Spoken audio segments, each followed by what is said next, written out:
Jaron Boots Ennis announced himself on the elite stage at welterweight with his stoppage win over former champion Sergey Lipinets in the 6th round when the two collided this past weekend. But in the question of what lies ahead for Jaron Ennis and prospective opponents for him to fight in future, the big question is risk versus reward.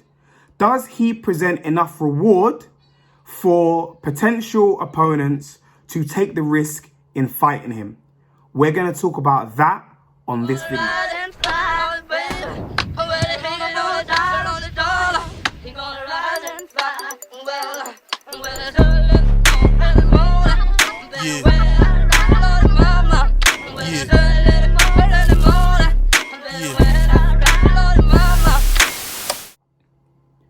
Welcome back to the channel, people. I hope you're all good. Of course, it's your boy Budge here, and you're tuned in to Talk to Budge.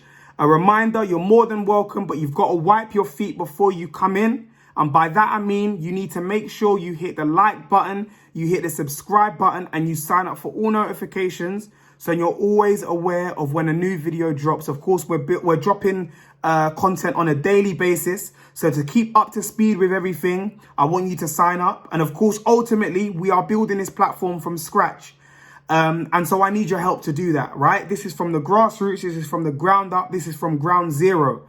And so in order to help me to build, I need you guys to share this content with your friends, your work colleagues, your WhatsApp group chats, and all the rest of it, guys. Help me to spread the word of Talk to Budge. We're only going to get the word out there through word of mouth, through you guys helping me build this up, man. So please help me to do that.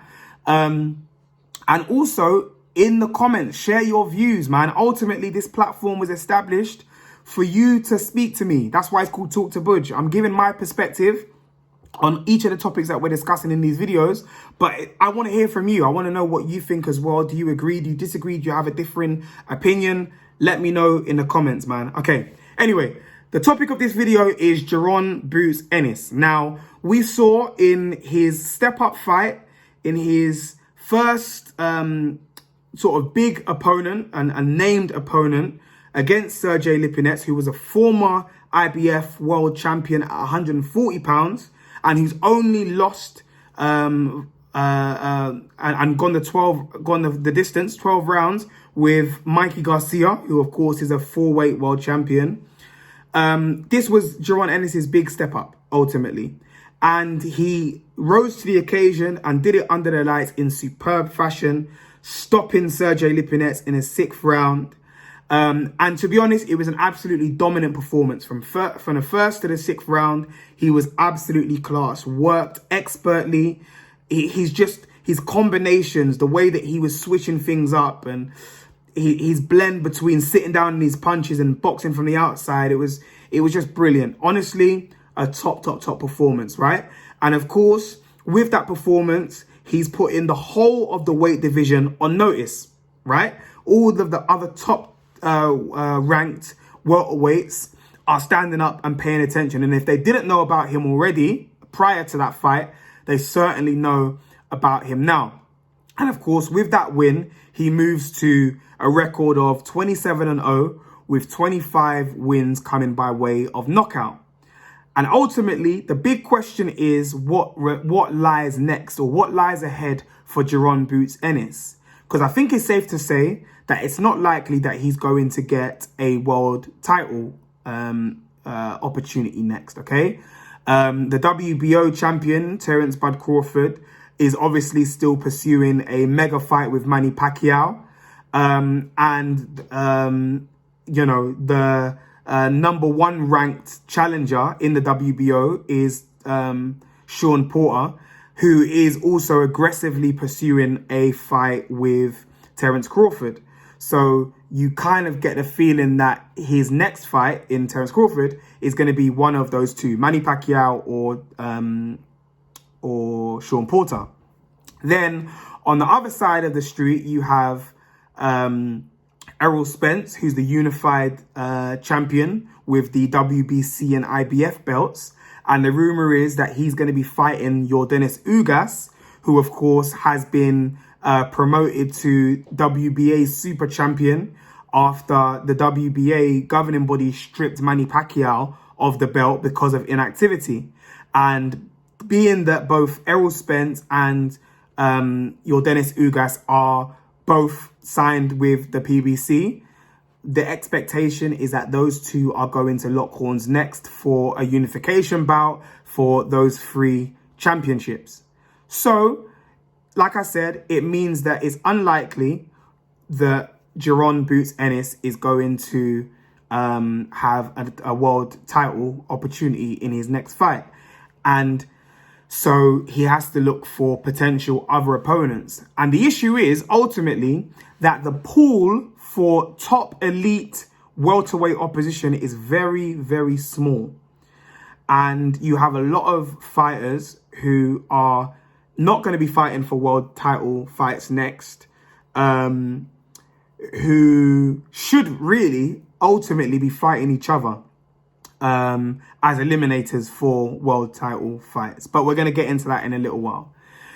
In terms of Jaron Ennis, the problem that he has is the fact that he's a huge risk because of his skill level, because of his talent, because of his size, because of his power.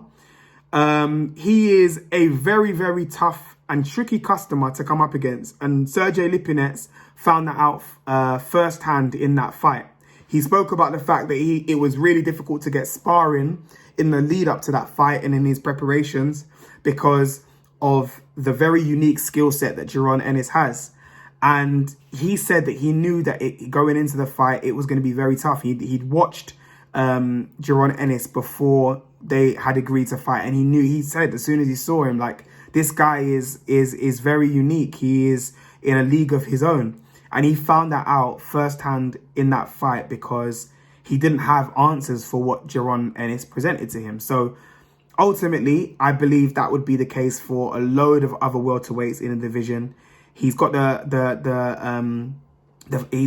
benefit of youth on his side. He's only 23 years of age. And you just think at this age, with what he has in terms of his skill set and what he has in his locker, this guy could go on to really be an absolute problem in the welterweight division and when he moves up in weight classes to come as well. But ultimately, when it comes to numbers, Jaron Ennis doesn't present much reward. And that's why the ultimate argument here is risk versus reward when it comes to him. Now, in that fight against Sergey Lipinets, he attracted an average audience in terms of viewership of 187,000 viewers, right? And it peaked at 191,000 viewers. Now, of course, this wasn't a pay-per-view fight. It was on, I believe, cable TV over in America.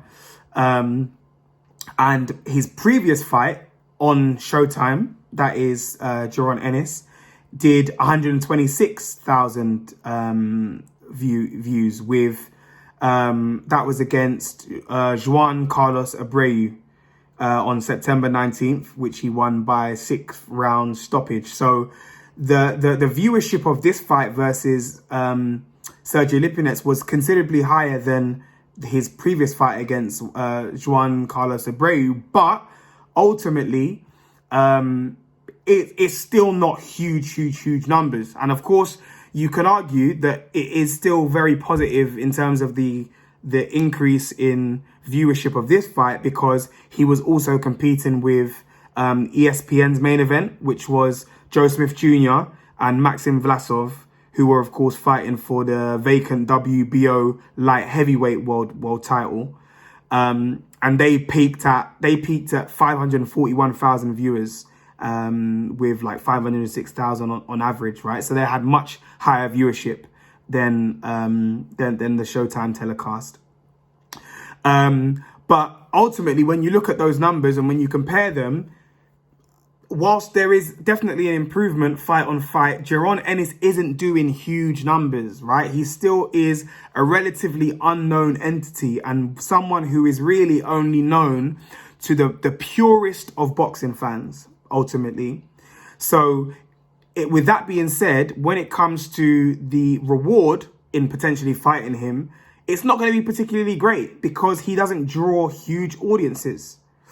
And so that is a fundamental reason as to why it's likely that it's going to be quite difficult for him to find a top level opponent to fight in his next fight, because everyone who potentially he could fight at the top level is ultimately going to price themselves out, right? And going back to the point I said about like other welterweights in the division, and the fact that there are a load of there isn't many top welterweights to choose from, but the ones that there are available should really be fighting each other, because there isn't much to choose from. Now, on one hand, you could have Mikey Garcia, who, of course, we know, like I said already, is a 4-weight world champion, and who has decided to continue to campaign at welterweight even after his loss against Errol Spence. He won the following fight against Jesse Vargas. And of course, Mikey Garcia has a record of 40-1 with 30 wins coming by way of knockout. The thing about it is, though, in his last fight against Jesse Vargas, which was on DAZN, he was paid a rumored $7 million by DAZN and Eddie Hearn to have that fight, right? That's a huge payday. That's a huge purse for a fight of that caliber, right? Ultimately, of course, we know Jesse Vargas is a former world champion, and of course, so too is Mikey Garcia. But that amount of money for that fight, not being a title fight, you know, I think Mikey Garcia has done very, very well there. So I can't see that fight happening, purely because, again, he got $7 million for his last fight. He's going to be expecting that at least to fight against Jaron Ennis. So I can't really see that happening. You've got Thurman, who, of course, is the former unified welterweight world champion with the WBC and WBA. He has a record of 29-1, 22 wins coming by way of knockout. And of course, his only loss has come against Manny Pacquiao for his WBA belt back in 2019. But he's got a solid resume. He's got a lot of top welterweights on his resume. He, of course, has wins over Shawn Porter and Danny Garcia. You know, so he's got a solid, stellar resume, and he would be an absolutely brilliant opponent for Jaron Ennis. But again, if we take recent rumors and news of Terence Thurman, he was rumored to want $10 million to fight against Terence Crawford for his WBO title recently, and that's when we heard both Terence Crawford and Bob Arum come out and say that Thurman's pricing himself out of a fight and that kind of stuff. So again, you see, this is the kind of money that these guys are earning over at the PBC. So it's going to be really, really hard to get prospective fights for them, because they're expecting big money. You've got Shawn Porter, who, of course, has a record of 31-3. 17 wins coming by way of knockout. His only losses coming against Kell Brook, Thurman, and Errol Spence. But he actually went on a podcast. I believe it was Blue Blood Sports TV in America. He went on his podcast and he spoke about the fact that he is not going to fight. He's not going to fight Jaron Boots Ennis unless he absolutely has to. Unless he is a world champion and Jaron Ennis is like a #1 contender or mandatory, for example. He's just like, look, I'm not going to do it. I'm not going to have any young fighters come up off my name, basically. So he put that rumor to bed. So those are the top 3 potential opponents that he could fight, which would be absolutely brilliant fights, but I don't quite see happening. Now, in terms of more realistic opponents, he and someone who he absolutely could fight is Aegis Kavalovskis, Meme Machine, who we saw Terence Crawford fight and give his first loss.